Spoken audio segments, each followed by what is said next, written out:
জীবনের মানে কিছু আদর ভালোবাসা থেকে আস্তে আস্তে বঞ্চিত হয়ে যাচ্ছি। সেদিন হঠাৎ করে স্যাটারডেতে আমার আব্বু 12টার দিকে আমাকে ফোন করে বলল যে, তোমার নানু একটু অসুস্থ, তুমি একটু দোয়া করো। তো দেন আমি চিন্তা করলাম যে কার সাথে কথা বলা যায়। তো আমার ছোটো খালা শাহিন খালাম্মাকে ফোন দিলাম। খালাম্মা বললো যে দোয়া করো, তোমার নানু একটু অসুস্থ। ব্যাপারটা আমি তখনও এতটা বুঝতে পারিনি যে কতটা অসুস্থ বা কী। তো আমি এর মানে 10 মিনিটের মধ্যেই ফোন দিল হচ্ছে রাহাত আপু। রাহাত আপুর ফোন পেয়ে রাহাত আপু বলছে যে সাইমা নানুর অবস্থা বেশি ভালো না, তুই একটু দেখে নে। আমি সাথে সাথে কাকে ভিডিও কল দিব, মাসুমকে দিলাম। তো মাসুম আমাকে নানুকে দেখাচ্ছিল, কিন্তু আমার মনে হচ্ছিল যে নানু তো ঘুমাচ্ছে, কি হয়েছে নানুর জানি না। এরপর তো এই যে তখন তো রান্না করছিলাম, দেন কাজ শেষ করে এরপর দোয়া করছিলাম আমার সাথে। এর মধ্যে আমার একটু কথা হলো। তো এরপর একটু দুপুরে রেস্ট নিচ্ছিলাম আমি। আসলে ওখানে অবশ্য বড় মামাকে দেখে আমি একটু শকড হয়েছি। যদিও নানুর যখনই শরীর অসুস্থ হতো বড় মামা লক্ষ্মীপুর থেকে একদম চলে যেত, খালাম্মা, শাহিন খালাম্মা, রদিন মামা সবাই মানে প্রেজেন্ট হয়ে যেত বড় খালাম্মার বাসায় বা নানু যেখানে থাকতো সেখানে। তো জিনিসটা আমার কাছে সেরকমই কিছু একটা মনে হয়েছিল। কিন্তু বিকেল 6টার দিকে আমার ফোনে হঠাৎ আমার ঘুম ভাঙে। আমার নানু আর আমাদের মাঝে নেই।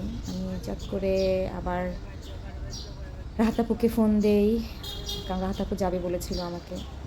রাহাত আপু আমাকে নানুকে দেখায়। সব কিছু নিমিষের মধ্যে ওলটপালট হয়ে যায়। দেন রাত 9:30টায় আমরা বাসা থেকে বের হই আমাদের গ্রামের বাড়ি, নানুর বাড়ি বা আমার দাদার বাড়ি তো কাছাকাছি, নোয়াখালীর উদ্দেশ্যে। আর আমাদের যাত্রাপথটা আলহামদুলিল্লাহ আল্লাহ খুব সহজ করে দিয়েছিল। আমার নানু ওনার 13 ভাই বোনের সবচেয়ে ছোটো ছিলেন, খুব আদরে যত্নে মানুষ হয়েছেন।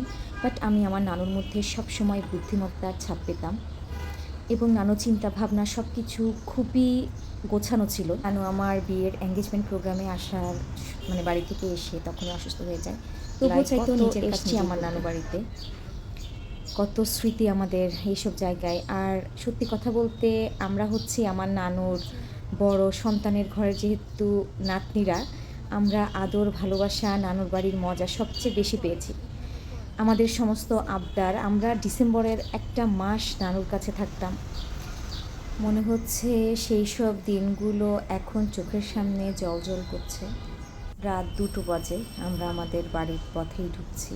আর এই যে চলে এসেছি আমরা এখানে, নানুকে কবর দেওয়ার জন্য রেডি করেছে। দেন সবাই যখন নানুকে সেখানে আমরা একটু নেমে আম্মা একটু নানুকে দেখে নিল। আমার নানুর জেনারেশনের মুরব্বী আর কি রইল না। সবাই আমার নানুর জন্য দোয়া করবেন, আমাদের জন্য দোয়া করবেন। আল্লাহ।